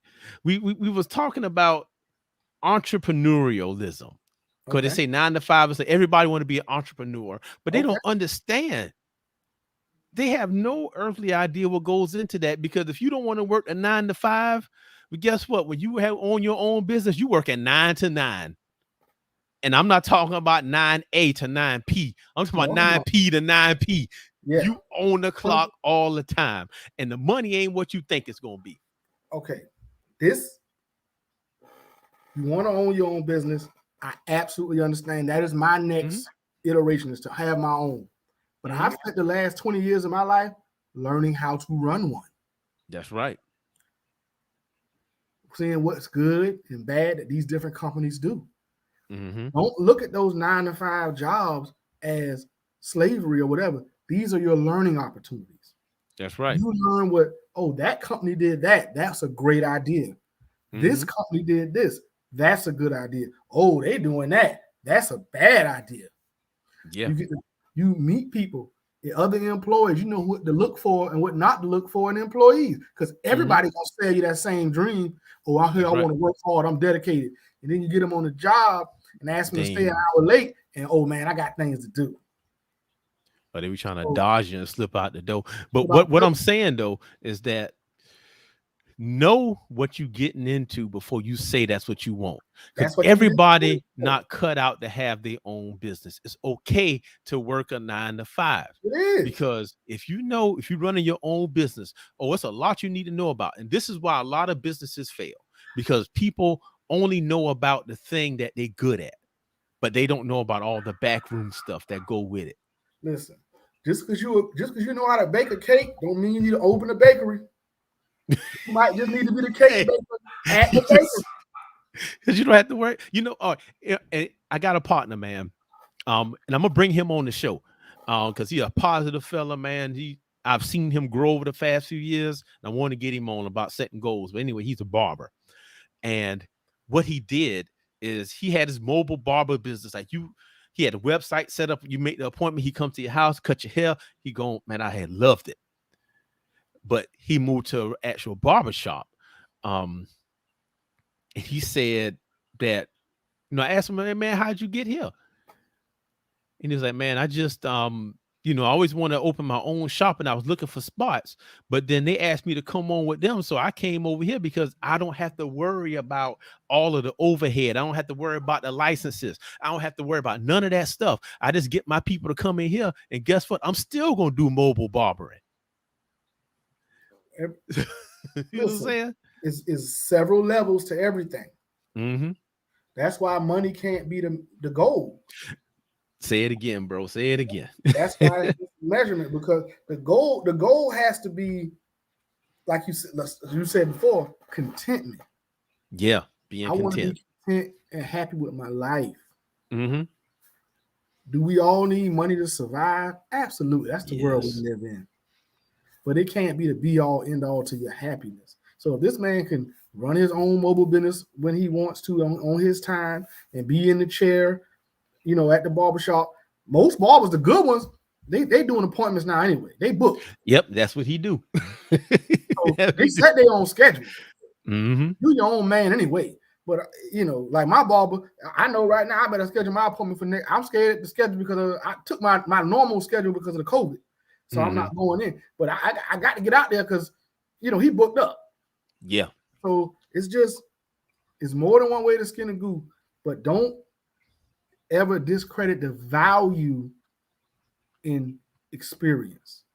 Yes. That's the biggest issue. A lot of these young people they don't put any value in experience. Yeah, you're right. And I'm just saying, I know y'all smart. I know you capable, and I know y'all got out the world at your fingertips, and y'all know how to use it better than I do. Mm-hmm.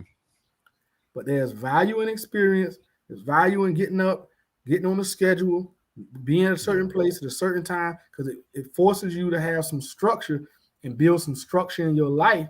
So when you do get your own company, which I hope you do, young man, young woman, I hope you get your own company. When you get to that point, you can have some structural things in place to help your company be successful. Because you're not going to be able to fly by the seat of your pants all the time. You're gonna miss one of them opportunities flying by the seat of your pants without having the proper structure in place. That's right. And how big you are is somebody else bigger than you. That's right. And I mean, like I said, it's not for everybody. And if it's not for you, then be okay with just doing a regular job. That's okay. Or guess what? You can still do both. You can have both at the same time. You can work a 9 to 5 to finance your livelihood and also whatever your side gig is. Like I tell you now, man, I keep talking about my wife. I love her dearly. She's into making a t-shirt thing right now. So she has a regular job at the hospital doing that stuff, but she come home, turn on that heat press, and those shirts going. Yeah, they run it. Listen, so she's doing both. What is it? You're not tired. You're not motivated. You aren't tired. You're not motivated. It's all to it. You know, Man. also, right now, I'm sitting up here, coronavirus. I'm here. Mm-hmm. I probably technically should be laid up on the couch, wrapped up, but I felt like too much time went by since I did this. I'm home. We got to do it. I'm home. I got the time. Do I feel 100%? No. Am I low key? If I turn around right now, y'all laughing because my back's sweating. Yes. Cool. For what? Hey. But I'm here and I'm working on it and I'm doing what I need to do because I want to get better at this. I want to give y'all a better program. Yeah. You got to build content to have content. That's right. Got to do it. So we here and we doing this. We want to hear from y'all. So all that being said, be comfortable where you are. Mm-hmm. Hey, all right. So I got one more thing, man. One more thing concerning this. Okay. Because I want to touch on this. I talked about mental health earlier. Yep. So I got this brother here, man. I'm going to show you a snippet of his video. We're going to talk about it real quick. Okay. All right. Let's see what we got. Let me share the screen. All right. Here we sharing audio. All right. So this brother here is Nelson Counseling. Okay. I saw him come on somebody else live streaming. He broke down some stuff that was happening, and I was like, "Oh, hold on." And I started watching this content. Yeah, he for real. He a licensed counselor, and Okay. the title of this video is "What Leads Black Men to Narcissistic Behaviors." Oh, okay. So I'm gonna play it. I think it's like a minute or two, and he's gonna talk about it. Hopefully, I got the right one because I played it last week, but we're gonna go to it. Let's see what we got. What's going on, Can you hear it? everybody? Yeah. Last week, we started talking about low self-esteem. And today, I want to focus on low self-esteem again, but I want to focus on it in Black men. You see, last week, I did a little short film that was focused on a young Black man who was interested in this girl. He goes to her house, tries to talk to her, and she plays him out. She slams the door in his face, and then he's really hurt by it, goes to his therapist and starts lying about the experience in order to try to make himself seem bigger than he was. What the main point of that was is that being hurt in those types of ways and having it unchecked or not having somebody to guide you and talk it through with you can lead to long-lasting emotional scars. So what happens when you have a young person, a young Black man that has been hurt so many times, that now has low self-esteem, and they're now growing into a man, and they need to have confidence. They need to be able to kind of navigate this life, and they want to be somebody that's looked at and is respected. Well, they start looking at other people that personify that. And unfortunately, they start to look at rappers, entertainers, sports figures and icons, things like that. And the problem with that is, which people don't really talk about, is a lot of these artists and these people in these high positions are narcissists. Look at it. Look at your favorite artist. Everything is about style. Everything is about core values of a narcissist: money, power, and respect. Everything is kind of formed based on that. Rappers are always throwing money all over the place, showing the cars they got, showing all the women that's around them. Sports figures, it's the same thing. They all show those three things in different ways. And so you have our young people, our young Black men are now looking at that and taking those aspects, and they're looking at that as confidence. They're misunderstanding that as a confident person, and they are modeling their own ego, their own persona after that. So what you have now is a little mini narcissist in the making, because their core values are money, power, and respect. And narcissists are great at manipulating people. So think about a Black man now that manipulates a woman in order to be able to sleep with them. So I'm gonna pause it right there because he was getting into something that didn't apply to what we're saying. But Right. what he was saying though is that look at the people we looking at that go back to the meme we just posted. You know, they're looking at these people and taking on those traits, and it leads to mental health issues. Mm-hmm. Now, I think he had another video. I got to find it, but regardless, when our young people think they being off bad and they want to try to get better, they looking at all these superstars and stuff like that trying to get there, and they modeling their behaviors, and they're slowly destroying what we have. So I thought that what he was saying was definitely a good thing, you know. Yes. And that also goes back to the Kanye video about our culture. That's right. This is who we celebrate in our culture. I've said this before. Black men have some of the worst PR. You know. That's right. Because even the people who are doing well, and no discredit to anybody who's an artist or an athlete or whatever, who's doing well, and okay, you made your money or whatever. Do I agree with everything you talk about all the time? No. Have I listened to just as much hip hop and rap music as the next person? Absolutely. So that's right. So I'm not gonna hate on them or anything like that. Let's one thing we can say: hip hop has made more black millionaires than probably anything else. That's true. That's true. So let's not just defame those guys. But the problem is we don't show the other side of life. We don't show black men who own their own business, who might just be a general contractor. Or he might, you never know. The guy cutting your grass might have 100 yards and be making $500,000 a year. Easy. So we don't talk about those guys who own the guy. There's the guys that came here and did some work right here in the house I'm living in. This guy's he was doing some work here because he knows the guy, but this guy is industrial plumber. He does industrial plumbing. He, them big giant warehouses. And, he do all of that. Yeah, manufacturing plants. He does the plumbing for places like that. So you ought to go ahead and start running them numbers in your head.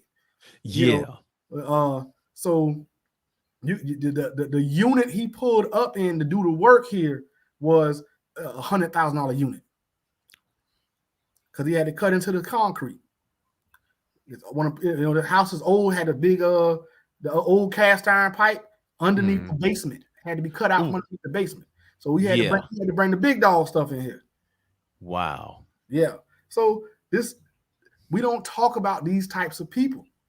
No one knows. You don't even think black people, the people that own all the units in the airport, those are all black people. Because we made it that, because when Maynard Jackson them opened the airport, they made it that way. They wanted to be businesses owned. Nobody talks about Mr. Russell, who owns half of Atlanta. We don't talk about those kind of people. The Russell family. We don't talk about them. Herman Russell, he owns half of Atlanta. He built the Georgia Pacific building. We don't talk about them. Michael Lee Chain, who used to run AIG, we don't talk about him. He's a billionaire now. We don't talk about these people. We know about P. Diddy. We know about Dr. Dre. But we don't talk about the guys who just regular, who unknown, not celebrities.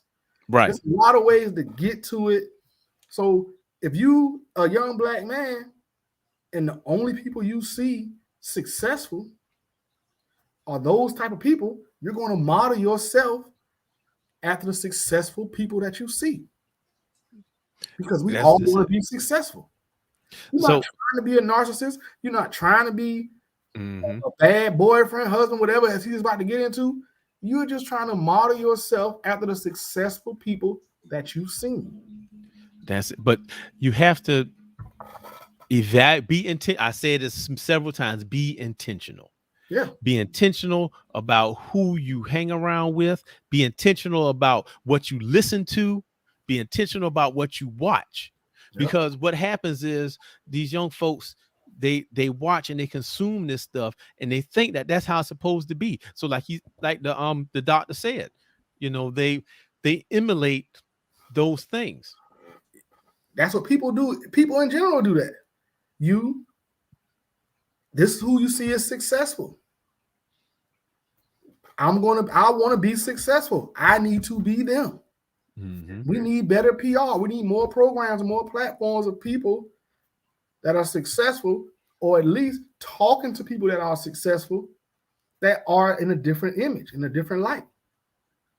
But if I'm 12, 13, 14, 15 years old, it's hard for me to have the foresight to look at a 45-year-old man and say, oh, that's success. That's 30 years away. That's twice as many years as I'm alive. I've been alive. Living. But I can imagine a 23-year-old, that's close. I'm out of high school in 3 years. That's close. I can imagine being that. But that's, again, I know we always talk about solutions over here. The solution is we have to teach our children this. We got to show our children this. Right. We got to tell them you can make money doing this, but don't use money to say if you that's not your goal, because you end up in a dead-end career or something you really don't like doing because it pay a lot of money. And that's not gonna last. Well, the issue right now is money isn't most people's goal. The lifestyle is most people's goal. Oh, go ahead, bro. The lifestyle is the goal. They want to, hey, just like the meme said, they want to drive in a fancy car. They want to. The men want to sleep with the pretty women. The women want to sleep with the handsome men and the powerful men. Yeah, that's what it is. And we want to go and travel to the exotic places. We all want to do the same thing. But realistically, how do you accomplish it is what's gotten so flawed. And then also people feeling like, oh, I haven't done it by the time I'm 25, so I must be a loser. Yeah. Which are just blatantly false. No. But if you don't see grown men, enjoying life, enjoying their families, enjoying their careers, being excited and happy to get up in the morning, let's be honest with us. How many times do you remember seeing happy adult black male men growing up? I mean, I see my dad. I had that. I mean, he worked hard. He worked real hard. But when he was home with us, I think he was. Okay. But how many of your friends had two parents in their house? All of them. Yeah. See, where I'm from, that was a normal thing. You know what I mean? So even my adult friends that I've had since childhood, they come from two-parent households. Okay. Well, that's good. It's a common people who come from the same background tend to stick together. Yeah. But a lot of kids don't have that. Oh, I see it all the time. Now, 70% of the children are in single-parent households. Single-parent household in the black community. Right. So if I'm in a single-parent household and everybody in my neighborhood in a single-parent house, I don't see everyday happy, successful men. The only happy and successful men I see are the rappers and the athletes. That's it. The athletes and the entertainers, the only happy, successful men I see. So I'm going to model myself after that behavior. I don't want to not be a happy, successful dude. And then most of the information that I get about the regular black men is black men ain't shit. Yeah, that's it. So I don't want to be the regular black man anyway. That's a cycle of self-hatred then, because you start, and I guess that's why I got a soft spot for that, because our boys in this unique position where all they've been hearing is that they're violent, that they're bad, that they're worth nothing. And that decimates someone's self-esteem. And then they try to be the thing that has the power, which is, the men, not the men, but the mothers and the women. They try to take on those traits. Or like this, like the brother said on there, they take on the narcissistic traits of what they see in front of them on reality TV and stuff like that. Those are the men they see. Those are the happy and successful men that they see. Everybody's gonna model themselves after the happy and successful people they see. That's why the Cosbys was so important. Yeah. Because people got to see a happy and successful black couple. They had nothing to do with the entertainment industry. One was a doctor, one was a lawyer. They were a happy, successful black family and couple. That's it. That's great PR. Blackish is great PR. The problem is we don't have enough positive black male PR. It's not hard to figure out. This is happy and successful. I want to be that. Yeah. I'm gonna be that. Well, but I think that happy is not in the equation. I think they just want what they think success is. And like you said, chasing the lifestyle. But that lifestyle look fun. Yeah, it look fun until you realize the stuff that go with it. But they don't see any of that. They only see just social media. Once again, we only see the fun. Mm-hmm. We only see the good stuff. We only see the positive.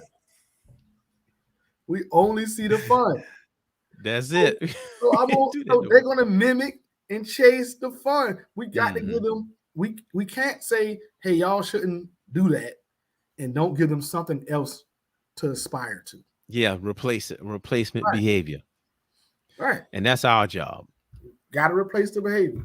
We will give them, we will show them, we'll give them something to aspire to. We got it, and we have to be it and then show it to them. Yeah. And you got to change yourself first. You got to improve you first before you can start making change everywhere else. Yeah.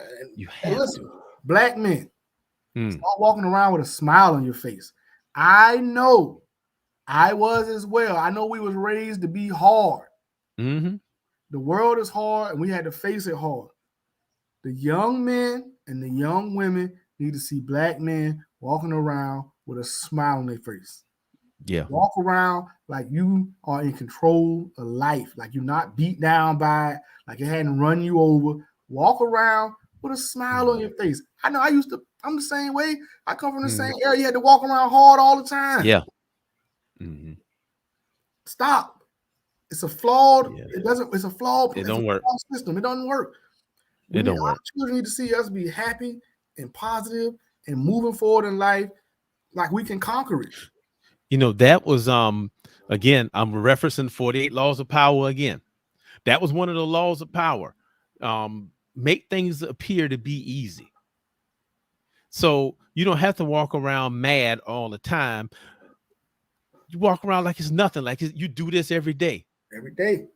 The more you walk around with your head up, the less tired you feel, the less defeated you feel, because you do this every day. Every day, man. I got this under control.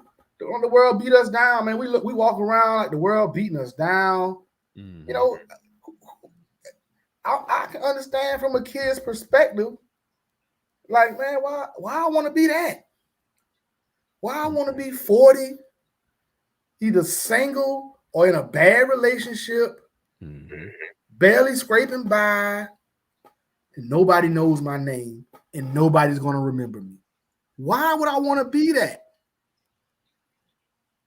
My kids not going to speak about me. My kids don't speak about me fondly. My woman doesn't speak about me fondly. Why would I want to be any of that?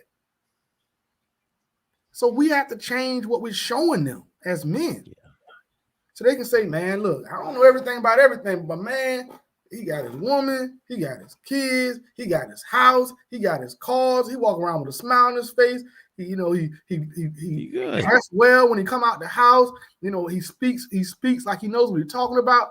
I'm comfortable with that life right there. I can live that life. Peace. That's what peace is. I can live that life. But if all I ever see is broke jokers and cats that don't have nothing, ain't doing nothing, ain't going nowhere. Hey man, I don't want to. I'm not 15 years old looking forward to that. No, it got to start with you, man. So I mean, and I'm gonna say, because we got a lot of dads in the Facebook group. Yeah, bro, it got to start with you. Everybody want their kids to be something better than them. Yeah. The only way to do that is to change you. You change you, then you change them from being you. Yep. That's the only way to do it. That's the only way to do it. But we often neglect ourselves. Stop neglecting you. And I'm not saying go and spend all the family money going to buy you Jordans or clothes or whatever else. No, I'm saying invest in yourself. Read some books. Write stuff down. Be intentional. I done said that like 20 times on the podcast. We're gonna talk about that. Yeah. We got a system. I got a system that we're gonna go over. We're gonna review first of the year. Well, I know we should start now, but first of the year, we're going to start it. We're going to review the books, and we're going to talk about some goal setting, and I'm going to show you how to do it, where you can be successful. Yep. be that. So all right, America, I'm gonna try my best to wrap this thing up. You know, try to put a nice little bow on it. Yep. Okay. All right, go ahead. I'm gonna step to the side. Let me mute myself. Okay. All right. So first off, back to Kanye. If you watch from the beginning, we started off with the Kanye video. I like the very first thing out of his mouth was, "So what if y'all don't like that I ain't for the culture? Because I'm trying to get rid of all of the bullshit that's with the culture, all the victimization." And he listed a lot of things, man. Listen, I took from that, man, you got to be willing to, sometimes you got to break away from the culture and stand on your own ground. Be your own man. And if you believe something and it's valid, stand on it. Then we went to the safari, talking about these young people thinking they got to have it all by the time they're 25. Young people, nobody has it all by the time they're 25. Mm-mm. The guys who really riding around with the stuff you want, who really living a life you think you want to live, most of those guys are 50 years old and been doing whatever they're doing for 20 years. The reward comes from the work, and sometimes it's a long game. So if you ain't making $100,000, $200,000, $300,000 a year, you're 25 years old, that's fine. That is fine. It is studied that the happiness curve for men start going up in the 40s. So that's for the men. The happiness curve start going up in the 40s because that's when we start making our most money. Concentrate on learning. Concentrate on being better. Enjoy the journey.